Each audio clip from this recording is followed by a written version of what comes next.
asked to talk about the history of Mebyon Kernow. I'm going to do that, but I'm also going to go back prior to that and give you some of the background to how Mebyon Kernow came to be.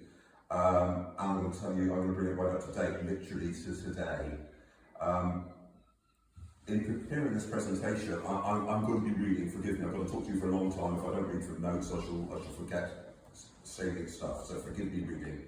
I've learned very, very heavily on two publications, which I must mention. There was a book published by the Welsh Academic Press back in about 2003, Mebyon Kernow and Cornish Nationalism, written by Dick Cole, Gary Trigidja and Bernard Deacon, which I've turned to again at this time, and it's reminded me of some things, and actually I've learned some things as well in preparing for this. And also MK ourselves published a 60th anniversary book back in 2011, and again I've lent on that for some information at this time. So I want to give those two publications credit for much of what I'm going to be saying to you for the next little while. Maybe just walking into the room, this photograph is on the wall behind me, but a bit like my beard at the time, Loveday's hair was a lot darker when photographs were taken. Before I talk about MK, let me tell you a little bit about me, perhaps why I've been asked to give this talk. I was born in 1960 in Redruth, like many of my generation in West Cornwall. That's where maternity care was at the time. The family home was in Newing, my secondary school was at Humphrey Davy Grammar School in Penzance. My first awareness of Mebyon Kernow came in 1976. I picked up a copy of the party's magazine, Cornish Nation, and I recall a cover story about a campaign being run by MK at that time for a Cornish postage stamp, illustrated by what that might have looked like on a glossy primrose yellow colour. All these years later, I've not got the magazine, but I can still picture that magazine in my mind's eye. So that was 1976. By 1981, I was an MK candidate in elections to what was then called Cornwall Council. I think amongst some of the old leaflets on the bench at the back of the room, there's some literature at that time which will confirm that at one stage I did have a dark beard. By 1982, I was elected onto Penrith District Council on a Mebyon Kernow ticket, and I remained an elected councillor, always as a Mebyon Kernow councillor for the next 20 years. I'll return to those 1980s elections later, but I want to turn back the clock to the days before Mebyon Kernow was founded. The emergence of cultural and political nationalism on Celtic fringes of Europe was already apparent at the end of the 19th century. The National Eisteddfod of Wales was formed in 1861, reviving the medieval tradition of Eisteddfodi. In Cornwall, language enthusiasts such as Henry Jenner were working hard to create an awareness of the Cornish language, which was then, and still now, so prevalent in place names, family names, and in the way that Cornish people speak English. The publication in 1904 of Jenner's Handbook of the Cornish Language initiated a very real renaissance of a specific Cornish cultural identity. Perhaps inspired by the Home Rule debate in Ireland and the consequent departure of the Liberal Unionists from the pro-Home Rule Liberal Party, there was an encouragement from the Liberal Party to support, and I quote, Home Rule all around for Scotland and Wales in a federal system for Great Britain. At the same time, in Brittany, the Parti Nationaliste Breton had emerged as an autonomous party seeking greater powers from a very centralised French state. In the 1880s, we saw the emergence of the Scottish Home Rule Association, and in Wales, the birth of a specific Welsh political identity within the Liberal Party, with the creation of Cymru Fydd under the leadership of Liberal MPs, including David Lloyd George, of whom more in a minute. The awareness of Cornwall's distinct identity was already being identified in a political context. That same David Lloyd George, on a campaign visit to Falmouth in 1910, spoke of the Cornish and Welsh and how we, shared, quotes, the same Celtic passion for liberty. And to the enthusiastic response of his audience, he described the gathering as a meeting of his fellow Celtic countrymen. In the same month, the Liberal MP for St Austell, the Honourable Thomas C. Agar Robarts, referenced the chief characteristic of Cornishmen is their love of independence. As a nation, we dislike being trampled upon. Using the word nation in this context suggests a re-evaluation of Cornwall's political status, and is very pertinent actually today, which I'll conclude with later. In 1912, there was a suggestion of regional government from Winston Churchill. The editor of the Cornish Guardian at the time, Alfred Browning Lyne, called for domestic self-government to be established for Cornwall. And again, a quote from an editorial in the Cornish Guardian: there is another Home Rule movement on the horizon. Self-government for Cornwall will be the next move. We have considerable sympathy with the protest of these fiery Celts against excessive centralisation, not only of government, but of culture in these days. Sound familiar? 112 years on. The metropolis is coming to mean everything. Sound familiar? 112 years on. And all the provinces approximate towards the fashion of the centre. We think that this is much to be deplored, and we do not see why Cornwall should not join in the regionalist movement, which is striving in various parts of Western Europe to revive local patriotism. Cornish Guardian editorial, 1912. Further editorials referenced, amongst other things, the Celtic temperament of Cornish Methodism. My wife sat in the front row, a very stout Cornish Methodist, and I can refer to her and can confirm her Celtic temperament as well. World War I brought a significant hiatus in talk of Home Rule, devolution or decentralism, whether for Ireland or the Celtic fringes of the island of Britain until the 1920s. In the interwar years, we saw the birth of Plaid Cymru, originally as Plaid Genethlifold Cymru, excuse my Welsh, the National Party of Wales, in 1925, and the National Party of Scotland, forerunner of the SNP, in 1928. Mebyon Kernow was founded in 1928, following the emergence of the Federation of Old Cornwall Societies in 1925. These, together with organisations such as Cornish Assembly, all focus on the cultural and linguistic differences which make Cornwall Cornish. A Cornish dimension in political activism was still some way off. In the 1930s, a number of younger Cornish revivalists, under the leadership of a medical student from North Cornwall who was studying in London, Edmund Hanley, founded Tíre Tavis, Cornish for land and language. In its constitution, Tíre Tavis set out their role as an organisation to unite those persons of Cornish birth or descent who value their Cornish heritage, and in particular it seeks to preserve in the youth of Cornwall a love and understanding of their country and its history, encourage an expression in drama, music, art, literature and cultural forms of the innate Cornish instinct, which is very appropriate in this particular setting, encourage the practice of typical Cornish sports, that would be a reference to hurling and Cornish wrestling, hurling which we still see at St Ives Feast and St Colin and places, and to utilise the Cornish language as an outward and visible sign of nationality and as a means of helping Cornish people to realise their essential kinship with other Celtic nations. Some members of Tíre Tavis wanted to take a more openly political stance. Ernest Rutalic Hooper, more often known by his bardic name of Talak, wrote in the Labour Party publication Cornish Labour News, who knew there was a monthly magazine in the 1930s called Cornish Labour News, an article promoting Cornish socialism, and concluded with a stirring slogan, which I'm not going to embarrass myself by trying to pronounce in front of Loveday, but which translates as "Arise, Workers of Cornwall." Sounds somewhat stilted, but it was still very much looking at party politics or campaigning politics in a Cornish context. Another prominent figure in Labour Party politics in Cornwall, who sought election to Parliament throughout the 1930s, was Dr. A.L. Rouse. He was quoted as saying that what he wanted to be was a spokesman for the Cornish people, and invited Tíre Tavis to give him their support, as he was the best chance of there being a Cornish Prime Minister.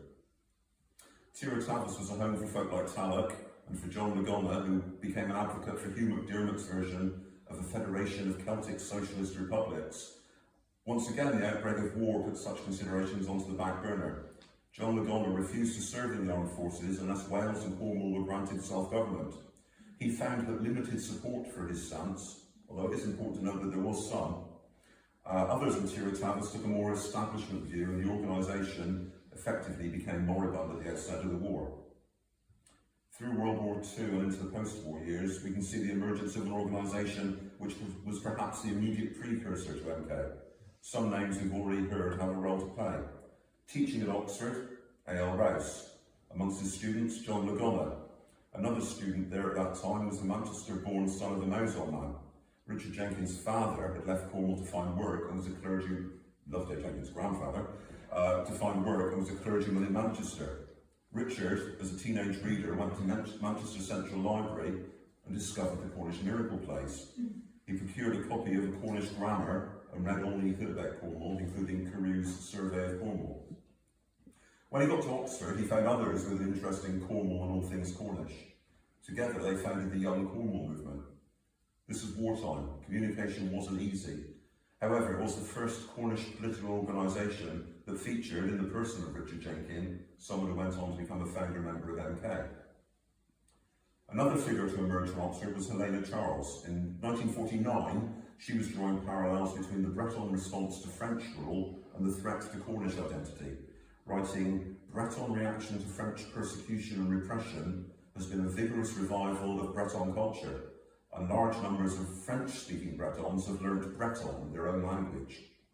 Unless Cornish people react with equal vigour, we shall become just another English county, and it will be left to our daughter nation to safeguard our Celtic heritage." An interesting image there of Britain is Cornwall's daughter nation, perhaps worthy of further exploration on another occasion. The 1939 Celtic Congress had been due to take place in Truro. Events intervened, and that Congress didn't gather in Cornwall until 1950. But that was the catalyst which brought together significant figures, including Helena Charles, who was engaged with the project to perform the medieval Cornish miracle play, Bewn's Merry Azek. Together with Helena, people like George Pauline White and Lambert Truro and others came together at that time. Folks who had been of a nationalist frame of mind were suddenly brought together with others who shared their views.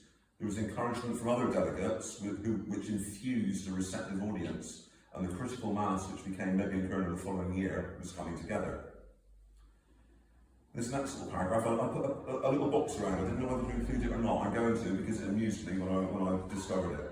Perhaps an unlikely trigger to the organising of the rising tide of pro-Cornish sentiment was provided by an author by the name of Sidney Horner, a resident of Bude in the 1940s, who wrote in some correspondence published in the Cornish Review, I quote him directly, that the Cornish, a primitive people at the best, have always hated the intrusion of anyone from outside. Perhaps being a very backward, illiterate and ignorant people, they develop a strong sense of inferiority when they come into contact with anyone of a different and better type. I've got to say, I'm not tempted to seek out any of his works, especially when I read on that paragon of modern information, Wikipedia, that he's been described as amongst the worst of British thriller writers. Unsurprisingly, there was a furious reaction, including from the likes of Helena Charles and Richard Jenkin. Richard commented that this comment, quotes, "gave us a kick start," in effect. Mebyon Kernow was born at a meeting convened by Helena Charles and held in the Oaks Temperance Hotel in Redruth, 6th of January 1951. Amongst those present were Helena Charles, Charles Thomas, Richard Jenkin and Trevennan. It is perhaps worth reflecting on the stated aims agreed at that very first meeting. 1, to study local conditions and attempt to remedy any that may be prejudicial to the best interests of Cornwall by the creation of public opinion or other appropriate means. 2, to foster the Cornish language and literature. 3, to encourage the study of Cornish history from a Cornish point of view. 4, by self-knowledge to further the acceptance of the idea of the Celtic character of Cornwall, one of the 6 Celtic nations. 5, to publish pamphlets, broadsheets, articles and letters in the press whenever possible, putting forward the foregoing aims. 6, to arrange concerts and entertainments with a Cornish Celtic flavour through which these aims can be further advanced. And 7, to cooperate with all societies concerned with preserving the character of Cornwall. It would be fair to say that these aims were quite heavy on the Celtic cultural identity of Cornwall, very similar to those set out by Tyratavis in the interwar years. There was a slight tweak later in 1951 when Clause 4, because yes, just like the Labour Party and MK had a Clause 4 debate, was changed to further the acceptance of the Celtic character of Cornwall and its right to self-government in domestic affairs in a federal United Kingdom. That wording perhaps marked the first time that MK set out an ambition for a political settlement in a Cornish context. The 1950s version of MK was still a campaigning organisation, which was concentrating on things like publishing Cornish calendars, an undertaking that continued for several decades. From 1952 onwards, there was a monthly publication, theoretically independent of MK, but certainly very closely aligned, with the title New Cornwall. The editor for the first 10 issues was Richard Gendall, perhaps more famous later in his life as the writer of many of Brenda Wilton's most celebrated songs. Richard had edited New Cornwall under the nom de plume R. Morris. Helena Charles took up the reins for a few years. The editorial line was radical, combining articles on devolution with others on socio-economic issues. A political move away from the cultural heavy stuff of the 1951 emergence. The first electoral test of the new organisation was not far away. Helena Charles contested a by-election for a seat on Camborne-Redruth Urban District Council. Using the slogan, "A square deal for the Cornish," remarkably, she won in a straight fight with Labour, securing over 75% of the votes cast. Wow. Low turnout, but still, that's quite a remarkable result. The politics of the Westminster general election in 1951 had seen the Liberals struggling to retain a presence, falling to third place in the popular vote in Cornwall. The two big Westminster parties paid scant regard to devolution. Michael Foote, then Labour MP for Plymouth Devonport, saying that the Welsh and the Cornish are far too sensible to want their own parliaments. However, the Liberals are more amenable to Cornish ambitions, with two prominent Liberals, Stuart Rosevere, a prospective parliamentary candidate, and Isaac Foote's son, John, Michael's nephew, supporting Home Rule on the basis that the Cornish people were a separate nation. As the 1950s drew to a close, there were tensions between the more political agenda of MK and the more cultural emphasis espoused by Edmund Hamley, former leader of Tierra and Robert Morton Nance, Grand Bard of the Gorset until his death in 1959. Their concerns were essentially that a separatist political programme would alienate support for the more cultural ambitions which they were promoting. Helena Charles was succeeded as MK's leader by Major Cecil Beer, effectively headhunted from outside the party to become a leader on his proviso that would only be for a short period of time.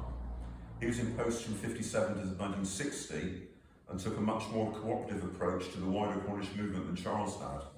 In his view, MK was more a ginger group, to write to MPs and other influential people to try to get something done for Cornwall. Don't hear the phrase ginger group very often these days, do we? But I think it's something a phrase we all recognise. Stuart Rosevere stood down as Liberal candidate for Bodmin because of ill health. He was succeeded by Peter Bessel, who came from a business background. At that time, it was not unusual for some folk to have dual membership, and although Bessel was not an MK member until later, he was a supporter of some MK aims. Harold Macmillan was declaring people had never had it so good. Cornwall was still experiencing high levels of unemployment and low wages. Bessel started a publication called Spotlight on Cornwall. He took the initiative in developing the Liberals' anti-metropolitan identity in Cornwall. When visiting the USA in 1958, he was dismayed by how little information about Cornwall as a tourist destination was available from the government-supported British Information Service. In the Cornish Guardian, he set out the importance of Cornish identity like this: "The Welsh and the Scots rightly take a great pride in the historical and cultural traditions of their countries. Cornwall has an equal claim to distinction historically. The virtual death of the Cornish language is a tragedy. I believe a great drive is needed during the next decade to re-establish Cornwall's claim to be recognised as a part of the British Isles with a distinctive history, culture, language and traditions.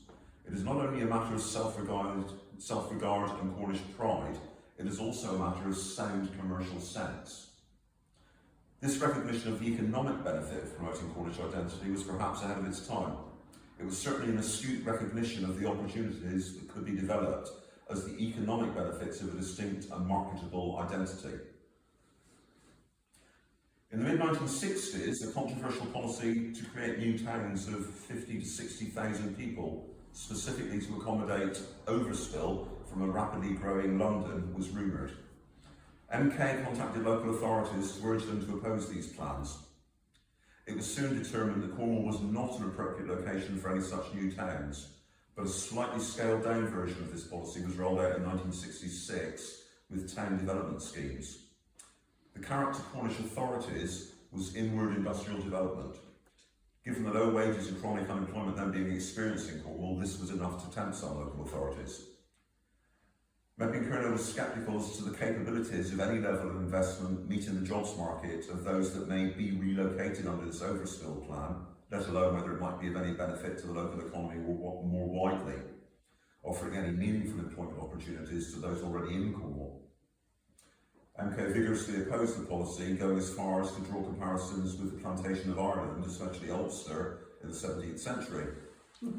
It was seen as the GLC seeking to offload their unwanted onto Cornwall with no discernible economic benefit and a dilution of the Cornishness of local communities.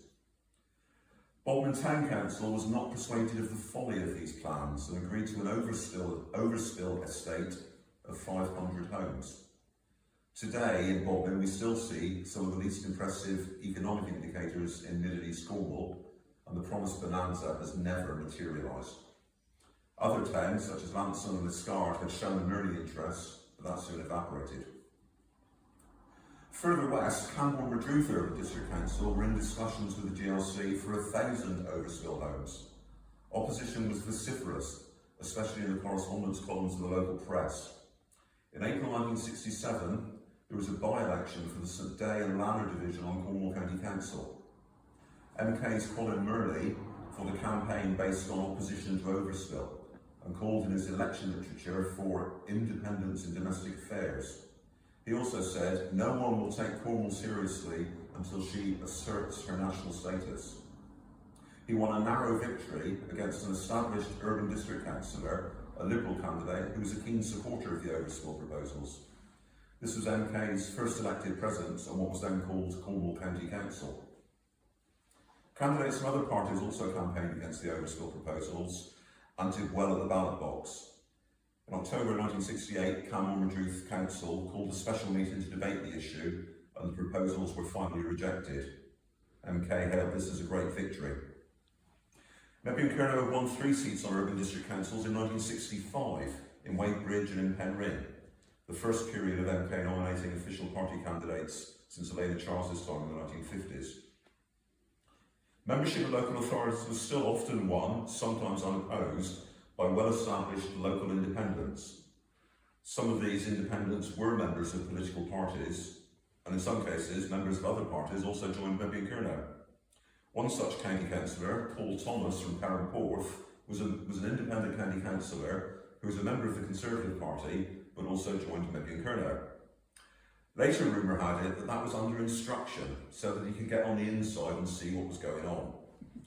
If so, it backfired, as he later effectively went native, tacitly supporting Mebyon Kernow candidates in Euro elections in the 1980s, there's 2 of us in this room, and developing a keen interest in Cornish history. This dual membership extended to Parliament. Peter Bessel, who I mentioned earlier, was by now Liberal MP for Bodmin. John Pardoe was a Liberal MP for North Cornwall, and remained so until he lost his seat in the Thatcher election year of 1979. David Mudd, perhaps better known as a local TV journalist, was a Tory parliamentary candidate for Falmouth Camborne and was subsequently elected to Parliament. All became Mebyon Kernow members and saw no contradiction with other loyalties.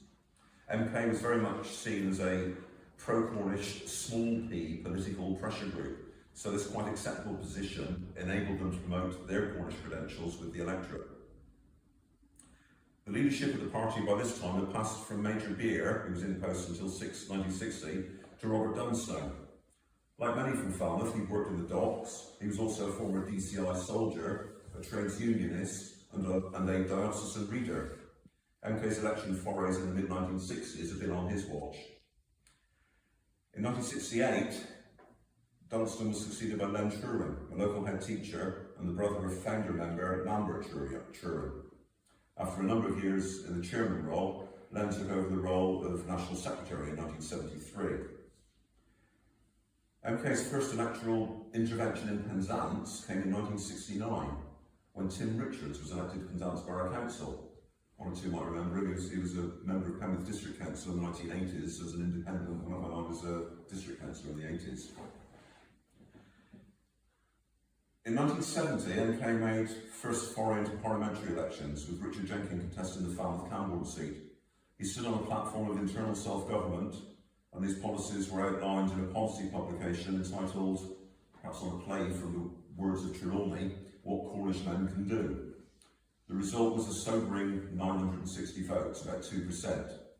It may in part have been because the Tory candidate, David Mudd, was also an MK member. the Liberals' John Davey had led the opposition to Overspill. There was common ground between Richard as an MK candidate and David Blood and John Davey. Compared with Plaid Cymru and the SNP in some areas of Wales and Scotland, this performance was not unreasonable for a first showing, but it was not the breakthrough that MK had been looking for. The issue of dual membership and a softly approach to political campaigning had led to a split in July 1969 and the creation of a new organisation, the Cornish National Party. Leader was Roger Holmes, who had been an MK councillor and mayor in Liscard, and Colin Lawry joined in the CNP. Electoral interventions in the 1970 Cornwall County Council elections were sporadic and neither MK or CNP candidates won any elections. By the mid-1970s, the activities of the CNP had dwindled and many members had returned to MK. In the twin elections of 1974, James Wetter contested the Truro constituency for MK, but polled poorly, especially in the autumn election, when the very obviously Cornish candidate for the Liberal Party, David Penhaligon, managed to unite a strong anti-Tory vote to oust the incumbent Tory MP Piers Dixon. In 1975, a second CNP, this time the Cornish Nationalist Party, under the leadership of James Wetter, was formed, after James's efforts to become leader of MK had failed. In subsequent years, a new generation of MK activists emerged within the party. This was at the time that Julian Drew returned to West Cornwall, having spent several years in the southeast of England. We could see one or two looking at the photographs behind me earlier and recognising a very young-looking Julian from an election leaflet. Julian set about contacting MK members in the Penzance area with a view to better organised activity. We were looking ahead to the general election that was to come in 1979, and we selected Roger Holmes for Bodmin, Len Turin for Falmouth Camborne, and Colin Lawry for here in St Ives. Peter Pryor had been selected to stand for the CNP in St Ives, but he quit the CNP to join MK and to support Colin Lawry. In 1976, we'd had two candidates elected to district councils, Neil Plummer from Stithians on Carrier and Roger Holmes onto Carradon. This was about the time that I became involved in politics. I recall spending many hours delivering literature promoting MK candidates, especially Colin Lawry, across West Cornwall, from St Kevin to St Just, from Hale to Senham. In the general election in 1979, those candidates polled just over 4,000 votes between them. Best result here in St Ives, 1,662 votes, 4% of those cast. Again, drawing comparison with Wales, this was better than Plaid Cymru did in 14 of the 36 seats they contested. In the district council elections in 1979, MK candidates polled over 9,000 votes between 19 candidates. A few weeks after the general election came the elections to the European Parliament. In the controversial Cornwall and Plymouth constituency, Richard Jenkins polled 10,205 votes on an MK ticket under the description Mebyon Kernow campaign for Cornish recognition. We used the full entitlement of 6 words on the ballot paper. He campaigned heavily on Cornish integrity and creating a voice for Cornwall in Europe. A few of those votes may have been cast in Plymouth, but essentially this represented almost 10,000 votes, 10% of the votes cast in Cornwall. In a matter of a few weeks, over 23,000 votes have been cast by the Cornish electorate for MK candidates in a variety of elections. Sadly, after the good foundations of the 1979 elections, MK went through another period of internal wrangling, with the resignation in 1980 of Len Turin from the National Secretary role and subsequently from the party. He later joined the newly formed SDP. His attacks on so-called extremists in MK generated more coverage in the Daily Telegraph and the Guardian than the election campaigns of the previous year. MK even made the main front page news of the Cornishman, with allegations of Marxist or Trotskyist extremism. My attempt at humour in response said that the only sort of Marxist I was a Groucho Marxist. I'm not sure that I added much to the debate.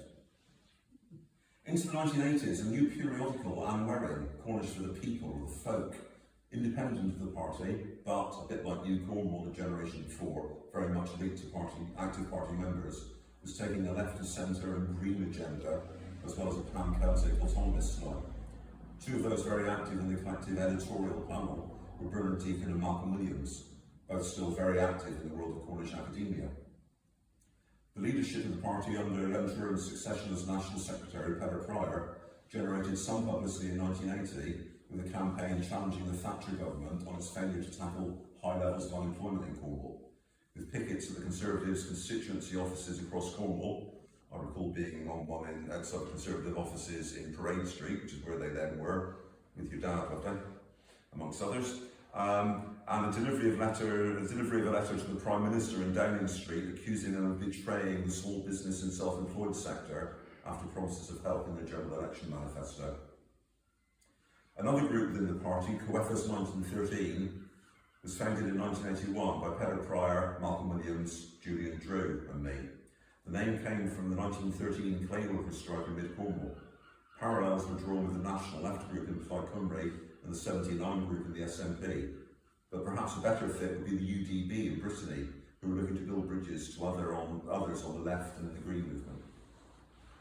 The proposal from the Atomic Energy Authority to consider the building of a nuclear power station at Luxillian in mid-Cornwall prompted the creation of the Cornish Anti-Nuclear Alliance, the acronym CANA being very pleasingly the Cornish for SING. MK members were prominently involved in both the creation and the campaigning of CANA, and our links to the UDB in Brittany meant that we were able to arrange for the UDB Mayor of Concarneau, Yves Rouget, to be one of the speakers at a protest rally in Truro attended by more than 2,000 people. Brittany also had nuclear power proposals in the 1980s. As well as protest rallies, there were also pickets and occupations of test drilling sites around Luxillian, with MK members very active in these activities. Electoral activity dropped off significantly in the 80s, with the exception of here in Penwith. In the 1981 Cornwall Council elections, there were 9 candidates for MK. For the first time, I was nominated for a council election. You can see some of the literature at the back. Surprises me what I looked like in 1981, hey ho. Much to my surprise, I had the best of the MK results, beating the retiring councillor in Penzance Central into 3rd place, but losing out to an independent by 80 odd votes. Other candidates in St Just, Malcolm Williams, and Penzance East, Colin Lawry, polled respectably well, but there were no MK councillors elected. At that time, the elections to Penwith Council were on a rolling basis, 3 years out of every 4. So there was another chance the following year. For the first time, I found myself in a straight fight with a Conservative candidate. And for the first time, I made use of the memorable slogan, "Stop the Tory, vote for Lawry." Copyright, Julian Drew, 1982. We have by now become a very well organised and efficient election fighting team in Penwith. As part of our campaign, we got 3 different leaflets to virtually every house in the ward, and canvassed for support at the vast majority of front doors. I won't trouble you with every result from my electoral history, but I will report that on this occasion the result was a victory by 566 votes to 433. In 1983, Julian Drew became chairman, succeeding Richard Jenkin, who had been in the post for 10 years. For the first time, MK leadership was an entirely new generation from those who founded the party in 1951. During the period of Julian's leadership, the capacity to contest elections, which essentially was winning candidates, the financial wherewithal to produce election literature, and a team of supporters to distribute that literature, seemed to concentrate in West Cornwall. The purchase of a second, or possibly 3rd or 4th hand, printing press from the New Orion Art Gallery put us in a position to print monochrome election literature ourselves in Penzance. It was a good job that Julian's house had a large basement, and his dad was a good tinkerer. Over a few years in the mid-1980s, election candidates in Penzance, Newlyn and St Just put out literature printed in green, brown or black ink. Monochrome didn't just mean black and white. And again, you see some of those leaflets at the back. We literally printed hundreds of thousands of leaflets in Julian's basement over a few years. In 1983, MK organised a petition to the Boundary Commission, which obliged them to hold an inquiry into our contention that Cornwall, with the Isles of Scilly, should be a European constituency in its own right. Support was garnered from some local authorities and from the MPs of Plaid Cymru and the SNP. After the hearing, ironically in Plymouth, the Assistant Commissioner determined that there were no special geographic considerations which would uphold our case. Our next significant intervention in local elections came after a councillor who had served on Cornwall, Penwith and Penzance councils passed away in late 1984. Some of you may remember the gentleman concerned. He went by the rather remarkable name of George Washington Cox, and he had been a colleague of mine in Newlyn Male Choir, as well as a fellow councillor on Penwith District Council. His death meant 3 by-elections early in 1985. we decided that we'd field 3 different candidates. Jeremy Drew, who later became Mayor of Penzance and Lib Dem County Councillor, was our candidate for the Town Council. Julian stood for the District Council, and I stood for the County Council. We printed our own leaflets and fought an enthusiastic campaign around Newlyn, Mousehole and Paul. None of us were elected, but it certainly put in a lot of good groundwork for May 1985 and the elections to Cornwall County Council, when I managed to unseat the Conservative who had been elected just a few months previously. For the first time since Colin Lawry's election in St Day in 1967, MK had a presence at County Hall.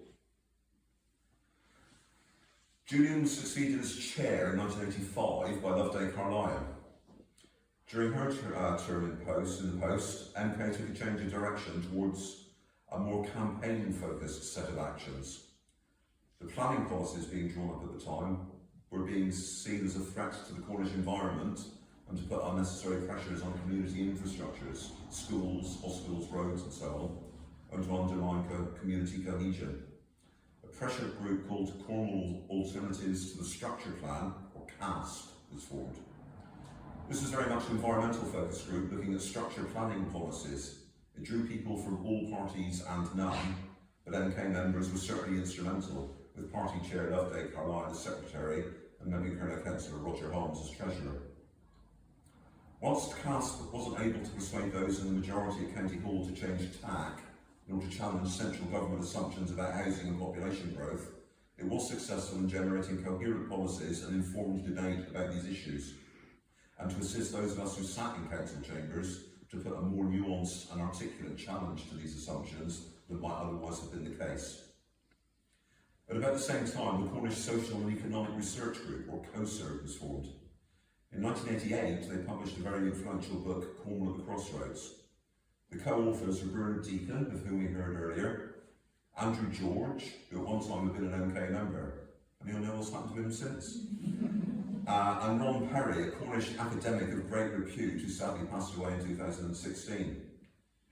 In this work, they challenged the received wisdom about Cornwall's socio-economic future, contrasting marinas, luxury yachts and millionaires that were the perception of Cornwall from many looking in from the outside, and the reality of low wages, seasonal employment and holiday home-driven housing costs. Neither CASP nor COSER have gained much penetration into the minds of decision makers here in Cornwall or in London, but they both demonstrated the capacity of local campaigners, academics and politicians to think coherently and to make a case for Cornwall in well-researched and reasoned publications. This was not the produce of mere flag-waving, Trelawney-singing nationalists, but rather pointed the way to what MK was also becoming, left of centre, green and decentralist, as well as Cornish. MK successfully defended seats on Penwith and Cornwall councils, with several more outings for the Stop the Tory, Vote for Lawry slogan, see several iterations of my face behind me, as well as on Kerry District Council through the 1980s and into the 90s. Parliamentary elections were essentially a sporadic and occasionally no-go area with limited and unsuccessful interventions. Back to the 1980s and the re-emergence of a policy which Cornwall seems to have been fighting ever since. In the 1960s, with the merger of police forces, water authorities, the creation of SWED, South West Gas, etc., all highlighted the desire in central government to create regional structures, sometimes on a south-west, Bristol-centred basis, but often on a Cornwall and Devon Exeter-centric construct. When this policy resurfaced in the 1980s, MK coined the name Devon Wall. It's a battle we seem to have been fighting ever since. The wider Cornish community, including those most grassroots of politicians on the parish councils of Cornwall, MPs, Cornwall Council, and many voluntary sector, business sector and others all seem to be with us these days. Perhaps that's because it's a case that we've been making for so many years, perhaps because it is apparent to those in some business sectors that actually our neighbours in Devon are their strongest competition for market share. Perhaps it's because people are genuinely invested in the bottom-up local approach to democracy that cherishes and values each and every community. When this policy was being promoted in the 80s, it was against the background of the Thatcher government's privatisation policies. So newly or previously merged quangos, such as South West Water, instead became private businesses with captive markets. This was the worst of both worlds. No local control, and no democratic control over the running of essential utilities. Opposition from the likes of MK and COSERG was consistent, but once again didn't reach the ears that mattered in Westminster, Whitehall, and increasingly Exeter. In 1988, MK once again, there's a series of stories echoing through this. In 1988, MK once again challenged the Boundary Commission by collecting the signatures of almost 1,000 voters in less than a week, supporting a petition calling for a Cornwall and Isles and Scilly constituency for the European Parliament. This time the Assistant Commissioner contradicted his predecessor and agreed that there were special geographic considerations pertaining to Cornwall and Scilly, but then he determined that it was not appropriate to pay them any attention in drawing up the constituency boundaries. As the 1980s drew to a close, MK had become more pro-European in outlook. In 1989, we contested the Cornwall and Plymouth seat for the European election. In retrospect, it was probably ambitious to field a candidate who already had seats on town, district and county councils, but once again, I put my head above the parapet. The broad thrust of the campaign was to see Cornwall as part of a rich and diverse Europe and to create a Westminster bypass, allowing Cornwall to be seen in the European context of many different nations and regions, all with identities of their own, but not all nation states. We argued in our manifesto that if we can reassert our rights as one of the regions of Europe, then Cornwall can have an exciting and vibrant future in an evolving Europe. Whilst not achieving the level of support garnered by Richard Jenkin a decade earlier, we got 4,224 votes. It was the most votes I ever got in a single day, but it wasn't enough to rock any boats. Loveday Carlyon stood down as leader later in 1989, and the party was in a bit of a state of limbo.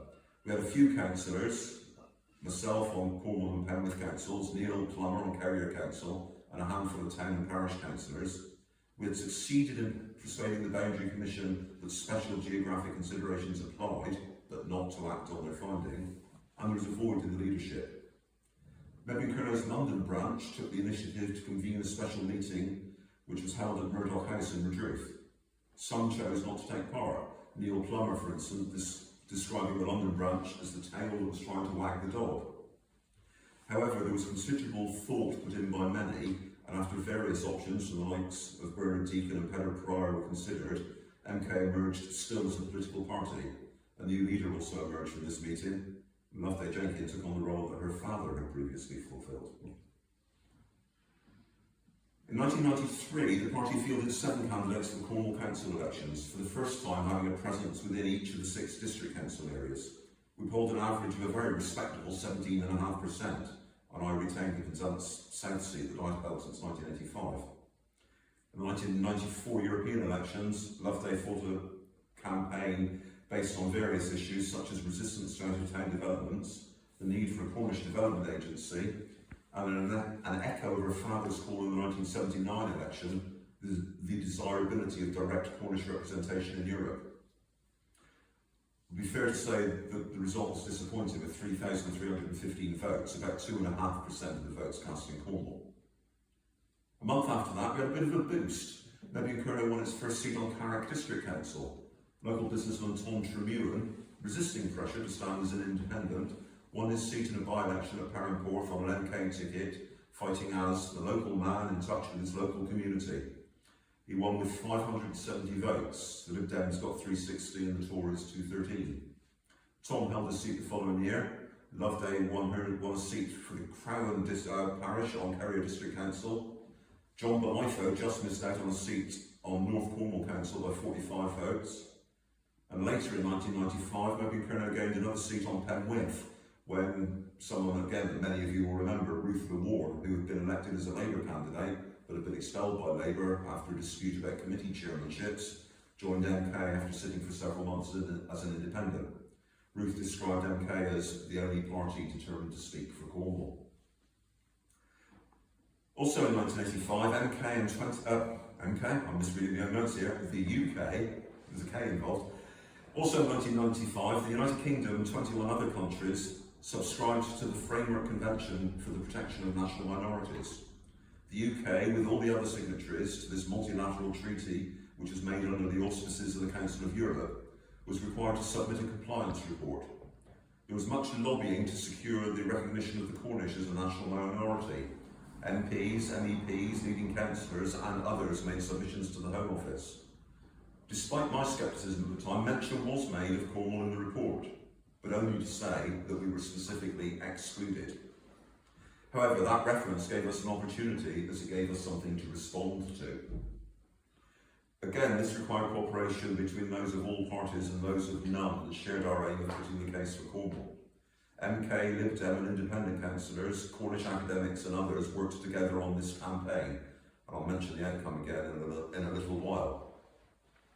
The Mebyon Kernow of this period was also able to use connections with Plaid Cymru and the SNP to arrange for the tabling of a parliamentary vote calling for the establishment of a Cornish Assembly. It was tabled by Cynog Davis and David Wigley of Plaid Cymru and Margaret Ewing of the SNP. Support was forthcoming from the two Lib Dem MPs from Cornwall at that time, Matthew Taylor and Paul Tyler. However, that did seem to drive a bit of a wedge between those MPs and their own party's councillors on Cornwall Council, who were largely antagonistic to the idea. In 1997 came a general election which saw significant changing of the guard in Westminster. MK contested 4 of the 5 Cornish constituencies. Here in St Ives, we chose to encourage support of Andrew George, as I said, as a former MK member, and he was seeking election for the second time as the Lib Dem. We published a well-received 18,000-word manifesto with the title Cornwall 2000, The Way Ahead. However, the mood in the country was very much to focus on voting for the candidate best placed to oust the Tories after they'd been in office for 18 years. 4 seats in Cornwall went to the Lib Dems, Labour took the other. The MK candidates won fewer than 2,000 votes between them. At the Cornwall Council elections held on the same day, our 13 candidates averaged over 500 votes each, and in Penzance South I was re-elected with 2,606 votes to the 1,088 for the Tory candidate. Cooperation between parties was such that some of the leaflet drops in Newlyn included Lib Dem parliamentary election leaflets with Mebyon Kernow council election leaflets. Also in 1997 were the celebrations to mark 500 years from the Cornish Rebellion of 1497, when the Cornish army, led by Michael Joseph, a blacksmith from St Keverne, and Thomas Flamank, a Bodmin lawyer, marched to Blackheath on the outskirts of London to protest at the taxes being levied to fund the war efforts of the English Crown against the Scots. Some 50 individuals retraced the whole of the route from St Keverne to Blackheath. Others joined in for some parts, especially the departure from St Keverne and the crossing of the Tamar, both of which I participated in, and for the arrival at Blackheath. However, this came against the background of a centrally-imposed development agency stretching from the Isles of Scilly to Swindon. Despite the support of MPs such as Andrew George and Matthew Taylor for Cornish-specific solutions, councillors largely went with a Greater South West initiative. At the same time, yet another boundary commission review into Cornish demands for a separate Euro constituency was held. This time we had to go to Taunton to put our case, once again unsuccessfully. Coming a bit more up to date, in 1997, doesn't sound that up to date, does it? Dick Cole was elected as the new leader of Mebyon Kernow.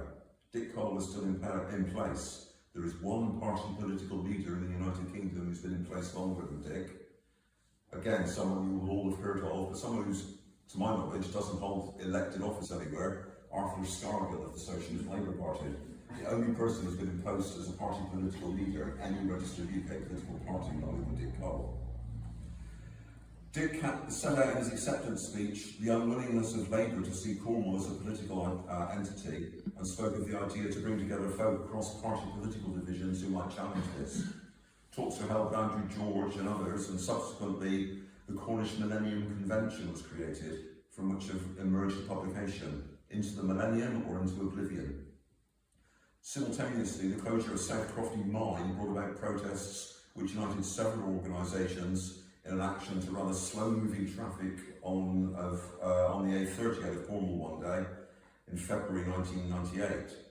From this action coalesced a pressure group espousing much the same agenda as MK, a Cornish Development Agency, a Cornish University, support for traditional industries, democratic local control over health services and so on, by the name of Cornish Solidarity. The Millennium Convention, well attended but poorly reported, had been a flop.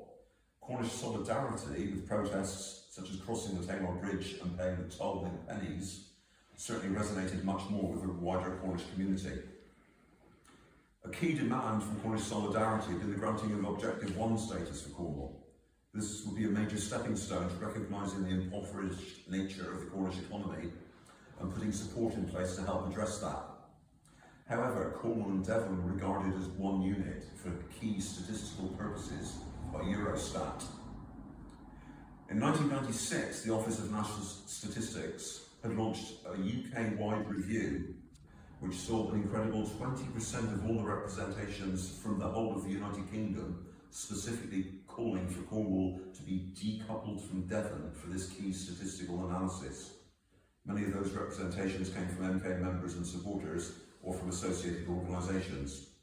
The ONS backed Cornwall's demands for a standalone status as a Level 2 region, and in 1998 Eurostat accepted this redesignation on the basis of, and again a direct quote, Cornwall's distinct cultural and historical factors reflecting a Celtic background. This fairly arcane statistical change could be argued to demonstrate for once and for all the folly of so many eggs being put in the Devon wool basket. Once again, Cornwall managed to fall between two stools. Although Europe now recognised Cornwall as a unit in its own right, Westminster still didn't act like this was the case. Devon might be dead in the water, but now came the Government Office of the South West and the Regional Development Agency. Against this same old background, MK relaunched in 1999 as Mebyon Kernow, the Party for Cornwall. If we'd been launching rather than relaunching, we would certainly have not chosen a gender-specific name. However, there was by now a certain degree of brand recognition that we didn't want to jeopardise, and the relaunch was supported by 95% of members voting in a postal ballot. This new version of MK was happy to keep banging the drum for Cornwall on the same issues as we've been highlighting for nearly 50 years, but we also spoke out about third world debt, the arms trade and other global issues. This was very much a thinking globally, acting locally approach. In the 1999 council elections, MK was entering one of the most active phases of interventions. 24 candidates sought election to Cornwall's various district councils, and 3 were successful. Loveday retained her seat on Carrier, John Belifo won his seat at Bude on North Cornwall Council, and MK leader Dick Cole was elected as MK's first member onto Cornwall Borough Council.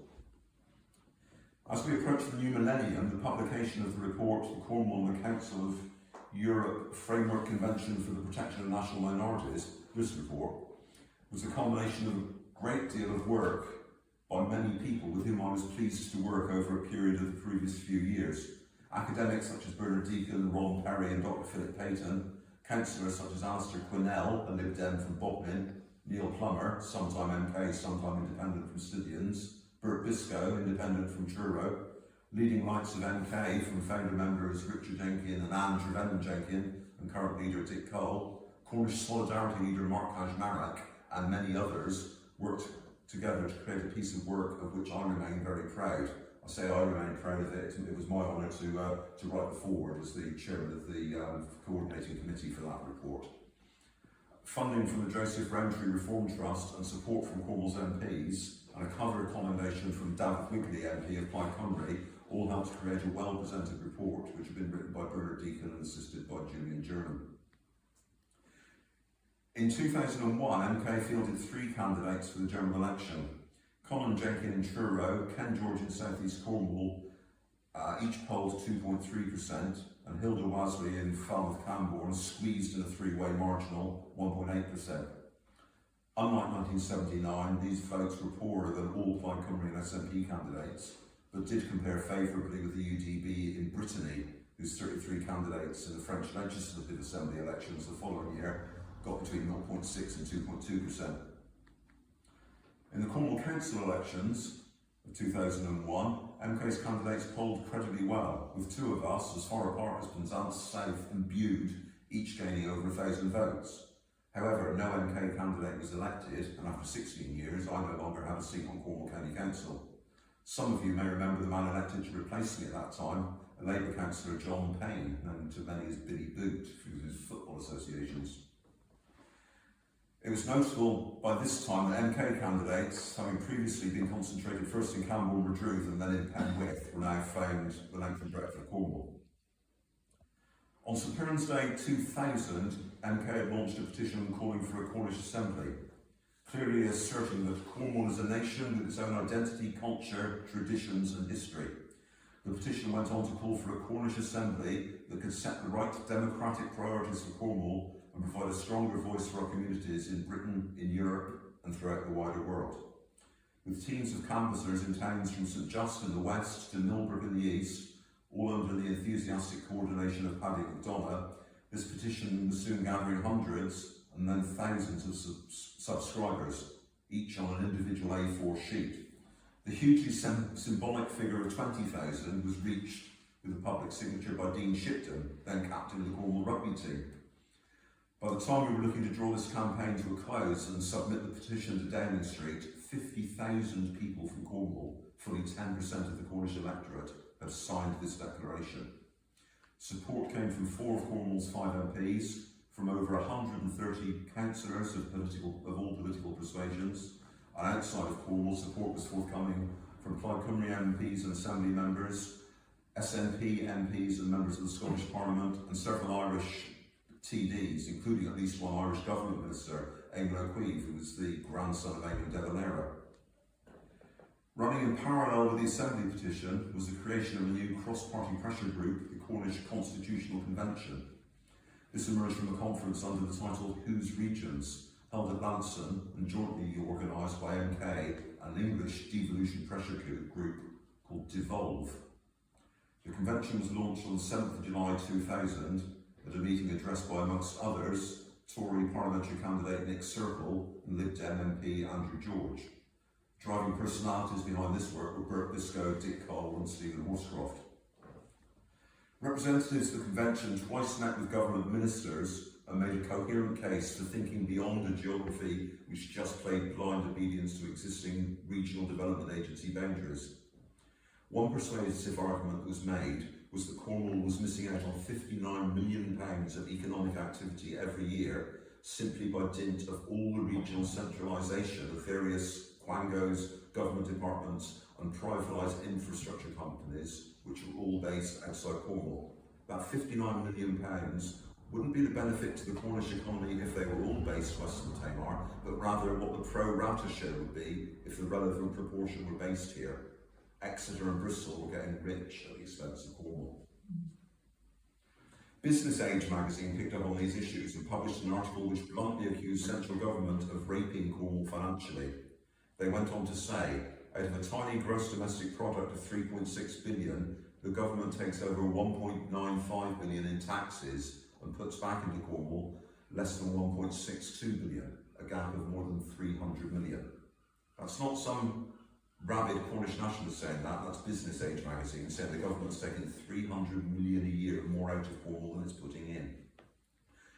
They also drew attention to the high proportion of household incomes being spent on mortgages, insurances and loans, further funds being spent that were being removed from the Cornish economy.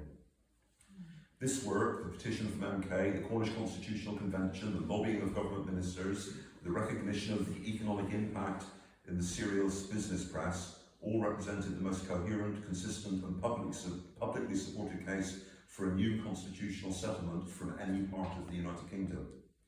The government was consulting on new regional structures. So, 50 years after MK was founded at the Oaks Temperance Hotel in Redruth, our time was coming, you might think. But no. In the white paper launched by the then Deputy Prime Minister, John Prescott, the case for Cornwall was ignored. In the preface, in the name of Prime Minister Tony Blair, there was reference to creating regional structures where there is public support. The petition of 50,000 signatures from Cornwall, delivered to his front door, was 50,000 more people in support of a Cornish Assembly than for any other option anywhere else within the remit of this review. A regional assembly of 25 to 35 members covering everywhere from the Isles of Scilly to Bristol and Wiltshire was on offer, with perhaps 2 members from Cornwall. Reaction was predictable, perhaps the most fundamental point coming from our local MP, Andrew George, who said that the government should be looking to regions which actually exist rather than synthetic places created by them. Cornwall County Council, 4 of the 6 district councils, numerous town and parish councils all backed claims for a Cornish Assembly or for a referendum on the question. Having been unsuccessful back to my story, having been unsuccessful in seeking re-election to Cornwall County Council in 2001, I also stood down from Penrith District Council in 2002. My seat was retained from Mebyon Kernow by Phil Rendell. If I'd actually defended it, I'd have been re-elected unopposed for the very first time. It's perhaps interesting to compare the 1979 and the 1989 European elections to the regional list seat elections to the European Parliament in 2009. Our list then was the 6 MK parliamentary candidates, and Mebyon Kernow polled 14,922 votes, of which 11,534 were cast in Cornwall, to put MK ahead of the Labour Party in Cornwall at those European elections in 2009. 2009 also saw the first elections to the newly created unitary authority of Cornwall Council. 3 MK members were elected: Andrew Long in Callington, Stuart Cunnamore in Camborne, and Dick Cole in St Ender. By the end of that council, the MK group had doubled. Neil Plummer crossed the floor, leaving the independent group and citing disillusionment with that group, and joined the MK group. Loveday won a by-election in Wendrum, and Tamsin Williams defected from the Lib Dems. In 2011, the review of parliamentary boundaries threw up the idea of some cross-Tamar constituencies. An amendment tabled in the House of Lords to ensure constituencies entirely within the boundaries of Cornwall and the Isle of Scilly was defeated by 250 votes to 221. David Cameron's contempt for the place where he holidayed every year and where his daughter was born was captured when he said, "It's the Tamar, not the Amazon, for heaven's sake." In the 2013 Cornwall Council elections, MK took 4 seats, with Loveday, Andrew and Dick retaining theirs, and Matt Luke winning in Penrith and Boscopper. 2014, in the days of the coalition, and I will be drawn to a close in a few minutes, you'll be delighted to hear. 2014, in the days of the coalition, came what seems to be a huge step forward. And to quote directly from the Gov.uk website report of the decision, Chief Secretary to the Treasury, Danny Alexander, announced that the proud history, unique culture and distinctive language of Cornwall will be fully recognised under the European rules for the protection of national minorities. The decision to recognise the unique identity of the Cornish now affords them the same status under the European Framework Convention for the Protection of National Minorities as the UK's other Celtic people, the Scots, the Welsh and the Irish. For the first time, the government has recognised the distinctive culture and history of the Cornish. Speaking on a visit to Bodmin, Danny Alexander said, "Cornish people have a proud history and a distinct identity. I'm delighted that we've been able to officially recognise this and afford the Cornish people the same status as other minorities in the UK." The government's statement then went on to say, "This announcement builds on the government's continued commitment to Cornwall and the Cornish language. The Cornish language has already been recognised under European rules for minority languages. In March this year, Deputy PM Nick Clegg announced that the government will be investing a further £120,000 into the Cornish Language Partnership, MAGA. I think MAGA means something very different these days, to promote and develop the language. Communities Minister Stephen Williams, who was a Lib Dem MP representing a Bristol seat, said, "This is a great day for the people of Cornwall who have long campaigned for the distinctiveness and identity of the Cornish people to be recognised officially. The Cornish and Welsh are the oldest peoples on this island, and as a proud Welshman, I look forward to seeing St Piran's flag flying with extra Celtic pride on March the 5th next year." This was the recognition that we've been campaigning for over many years. Sadly, successive governments have failed to support the initiatives that would have built upon this status. The latest compliance report has once again highlighted failure to meet obligations, but in an age of Euroscepticism, complying with the Council of Europe doesn't seem to be high on many agendas. When the Cornwall Council elections came round again in 2017, MK retained the same 4 seats as 2013, and come 2021, now on redrawn boundaries and bigger divisions, the group was boosted by the election of Michael Bunny, former Labour councillor now standing on an MK ticket, for his home patch at St Ewan. The 5 MK councillors elected in 2021 formed a group with the one Green Party elected at that time, and Dick Cole was group leader. 2021 had also seen the latest census. A campaign encouraging people to identify as Cornish was promoted by Mebyon Kernow and many others. The outcome was that in answer to the nationality question, the Office of National Statistics reported that 108,860 wrote in Cornish on the census, of which 96,380 were residents in Cornwall. 17% of the residents in Cornwall recorded their nationality as Cornish. And it's important to know that was a write-in, that wasn't a tick box option. It would have been very easy just to tick British and move on to the next question. Commenting on behalf of MK, party leader Dick Cole said at the time that he was heartened by this result, but that in the continuing absence of a tick box, this was still a significant undercount.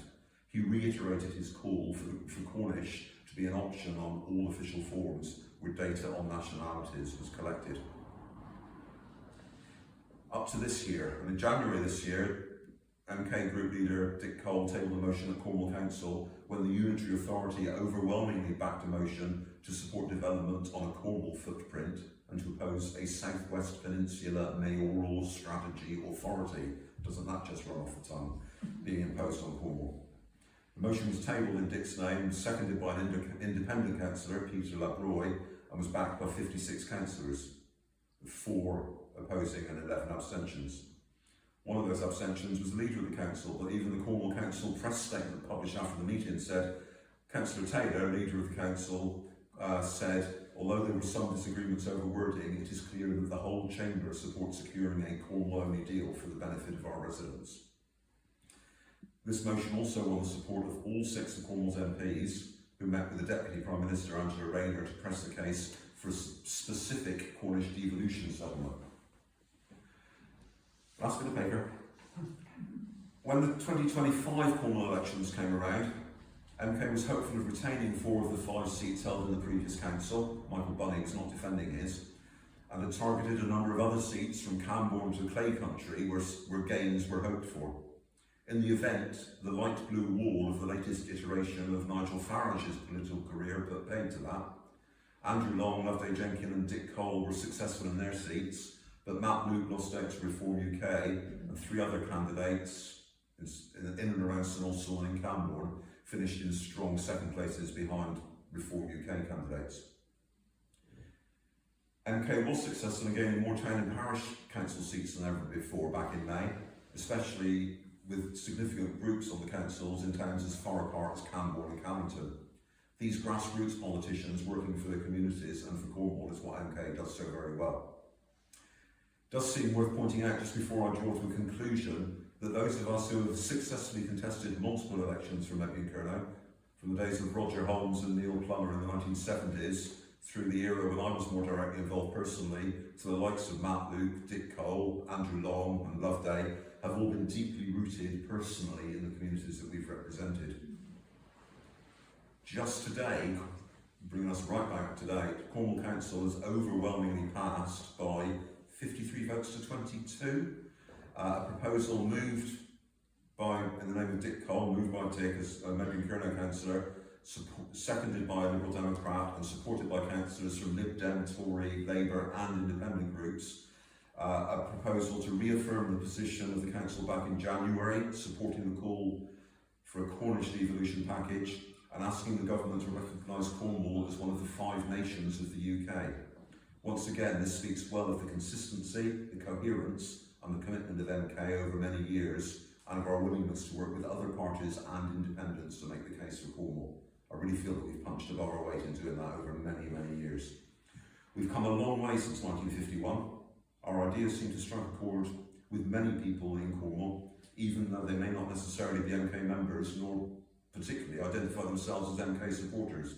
We will continue to reach out to work with those who share our wider values as well as our aspirations for Cornwall.